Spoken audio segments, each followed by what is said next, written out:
네, 좋은 아침입니다. 고난주간 두 번째 날입니다. 여러분, 교회들마다 고난주간이 되면 특별 새벽 기도라든지 이런 특별한 시간들을 갖고 있습니다. 저희 교회도 함께 하고 있는데 이 이유는 요때만 하고 1년 나머지는 쉬어도 된다는 면죄부를 드리기 위해서 이런 특별한 시간을 갖는 것이 아니라 이런 시간들이 계기가 되어서 여러분의 삶 속에 계속해서 경건의 훈련들, 경건의 연습들이 계속해서 이어지기를 원하면서 그런 시발점이 될 수 있기를 그런 소망하는 마음에서 특별한 시간을 갖습니다. 오늘 고난주간 두 번째 날 우리에게 주시는 하나님의 말씀은 마가복음 11장 12절에서 14절의 말씀입니다. 마가복음 11장 12절에서 14절까지의 말씀을 제가 봉독해 드리겠습니다. 이튿날 그들이 베다니에서 나왔을 때 예수께서 시장하신지라 멀리서 잎사귀 있는 한 무화과 나무를 보시고 혹 그 나무에 무엇이 있을까 하여 가셨더니 가서 보신즉 잎사귀 외에 아무것도 없더라. 이는 무화과의 때가 아님이라. 예수께서 나무에게 말씀하여 이르시되 이제부터 영원토록 사람이 내게서 열매를 따먹지 못하리라 하시니 제자들이 이를 듣더라. 네, 오늘 말씀은 굉장히 이해하기 힘든 본문 중에 하나입니다. 예수님께서 계셨던 이 베다니는 예루살렘 맞은편에 있었던 동네입니다. 보면 바로 이 골짜기를 지나서 예루살렘이 보이는 그러한 곳이 베다니였습니다. 그 베다니에서 나와서 이제 예루살렘으로 가는 길이셨는데 예수님께서 시장하셨습니다. 근데 마침 길가에 무화과 나무를 보시고 뭐 먹을 것이 없는지 살펴보았지만 열매를 찾을 수가 없으셨습니다. 마가는 그 이유를 무화과의 때가 아니었다라고 그렇게 말씀하고 있습니다. 근데 그런 때가 아니었음에도 불구하고 열매를 찾지 못하셨던 예수님께서는 그 무화과 나무를 저주하시는 그런 모습을 보게 됩니다. 어찌된 일입니까? 우리가 이 본문을 대하면서 이해할 수 없는 두 가지 힘든 것이 있습니다. 먼저는 아무리 길가에 있는 무화과지만 주인이 있었을 텐데 그 주인의 허락 없이 남의 무화과를 먹으려고 하는 예수님이 한 가지 이해하기 힘든 일이고요. 두 번째는 무화과의 때가 아니었다라고 그렇게 했는데 무화과의 때가 아니었음에도 불구하고 무화과를 찾으셨고 그리고 열매를 찾을 수 없게 되자 그 무화과를 저주하시는 이 예수님의 모습을 우리는 이해하기 힘든 것이죠. 그런데 이 본문은 예루살렘의 계절과 그리고 열매의 추수 시기와 관련된 그 배경을 우리가 알면 충분히 이해할 수 있는 본문입니다. 이 6월절 즈음에 맺히는 첫 열매인 첫 무화과 열매를 가리키는 히브리 원어는 바로 파게입니다. 파게. 근데 우리 한글로는 다 무화과 나무, 무화과 열매라고 하지만 이 히브리 단어에서는 이 처음 열매는 열매와 그리고 그 이후에 열매는 열리는 열매의 단어가 다른 것이죠. 첫 번째 열리는 이 파게 무화과는 그렇게 상품성이 떨어지는 작고 별 맛이 없는 그런 열매입니다. 그래서 보통 이 파게는 사람들이 따주는 것이죠. 그래야지 그 다음부터 열리는 열매를 테나라고 하는데 두 번째, 세 번째부터 열리는 열매 그 테나가 상품성 있고 올바른 열매인데 첫 번째 열매인 이 파게를 따줘야지 그 두 번째, 세 번째부터 열리는 이 테나가 조금 더 상품성 있는 그런 무화과로 자라갈 수 있었던 것입니다. 하지만 주인 입장에서는 그 열매를 다 일일이 따주는 것이 노동력을 필요로 했기 때문에 보통 그것은 지나가는 사람들이 따먹게 그냥 둔 것입니다. 그래서 주인 입장에 보면 그것은 다른 사람들이 그것을 대신 따주기 때문에 좋은 것이고, 그리고 길 가는 사람들은 작은 열매지만 자기들의 허기를 채울 수 있었기 때문에 좋은 것이었죠. 이스라엘의 겨울인 12월부터 4월 말까지는 우리나라로 말하면 보릿고개와 같은 그런 시기였습니다.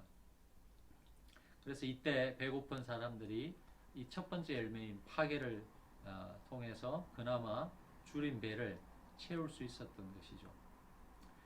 지금 예수님께서는 그 첫 열매 파게를 찾았는데 그것을 찾을 수 없었던 것이고, 오늘 본문에서 무화과의 때가 아니었다라고 했을 때 그 무화과는 바로 상품성 있는 테나의 때가 아니라는 것을 말씀하고 있습니다.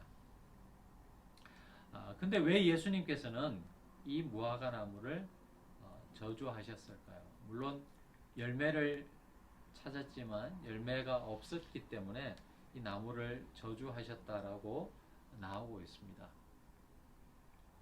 열매가 없다는 것은, 과일 나무가 열매가 없다는 것은 그 나무의 존재 가치를 상실했다라는 의미를 가지고 있습니다. 창세기에 보시면 보시기에 좋았더라. 하루하루 하나님께서 이 피조 세계를 창조해 나가시면서 하시는 말씀, 보시기에 좋았더라는 말씀이 있습니다. 여기에서 이 좋았더라는 말은 이 선하다라는 말과 동일한 의미를 가지고 있습니다. 선하다. 그런데 이 히브리어 말에서 선하다는 말은 지금 우리가 생각하는 것처럼 어떤 도덕적이고 윤리적인 말을 의미하는 것이 아닙니다. 히브리 말에서 선하다는 것은 어떤 존재가 그 존재의 목적에 맞게 있으면 그것을 선하다라고 이렇게 표현하고 있습니다.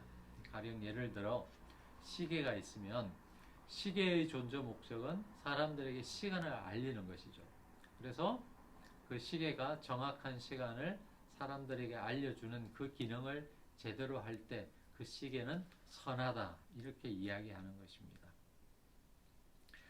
무화과 나무의 존재 목적은 무화과 열매를 맺어서 다른 생명들을, 그 무화과 열매를 통해서 다른 생명들에게 유익을 끼치는 것, 그것이 무화과 나무가 가지는 존재의 목적인 것이죠. 그런데 오늘 이 본문에 나오는 이 무화과 나무는 그 무화과 나무로서의 존재의 역할을 감당하지 못했던 것이죠. 그래서 예수님께서 그 나무를 저주하신 것입니다. 자, 그런데 여기에서 예수님께서 무화과 나무를 저주하신 것은 무엇 때문에 그렇게 하셨겠습니까? 예수님의 관심은 단순히 무화과 나무에게 있었던 것이 아니라 그 지금 사건을 지켜보는 사람들에게 있었다는 것을 오늘 말씀은 우리에게 말씀해 주고 있습니다. 오늘 말씀 중에 14절 마지막에 이렇게 말씀하고 있습니다. 제자들이 이를 듣더라. 사실은 예수님의 관심은 무화과 나무가 열매가 맺지 않아서 본인은 시장하신데 열매를 찾을 수 없으니까 화가 나시거나 노여워서 그 나무를 저주하신 것이라기보다는 그 제자들에게 어떤 교훈을 주시기 위한 목적이었다라는 것을 말씀하고 있는 것이죠. 우리 그리스도인들이 그리스도인으로서의 그 존재의 목적에 따라 살아갈 때 우리는 하나님의 창조의 목적에 따라서 삶을 살아가는 그런 존재로서의 역할을 다 감당한다라고 할 수 있을 것입니다. 하지만 우리가 하나님께서 이 땅에 우리를 존재하게 하신 그 이유를 따라서 살아가지 못한다면 우리는 이 땅에서 존재 없는, 필요하지 않는 그런 존재가 되어버릴 것입니다.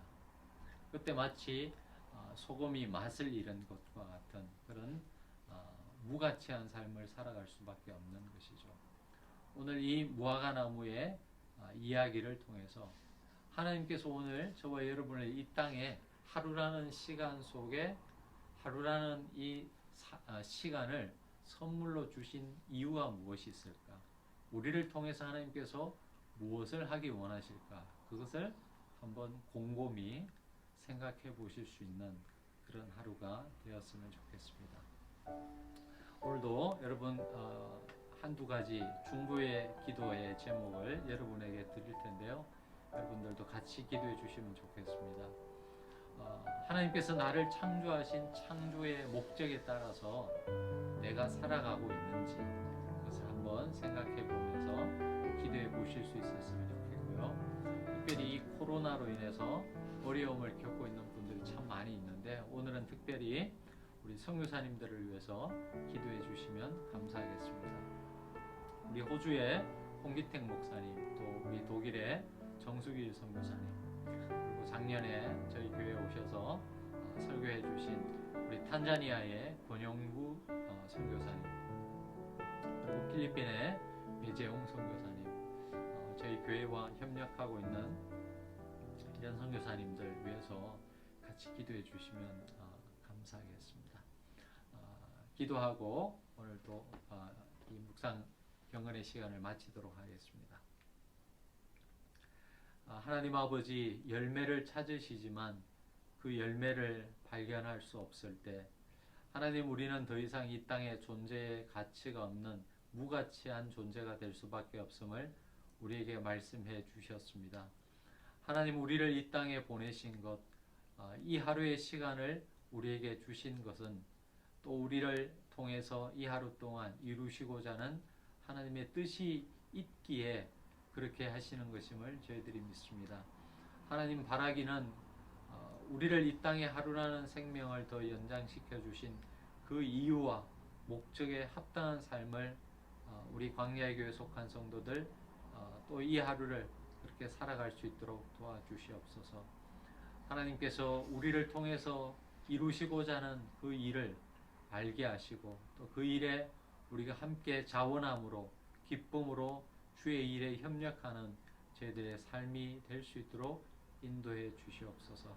감사와 찬양을 드리며 이 모든 것을 예수님 이름으로 기도합니다. 아멘. 복되고 좋은 하루 되시기 바랍니다.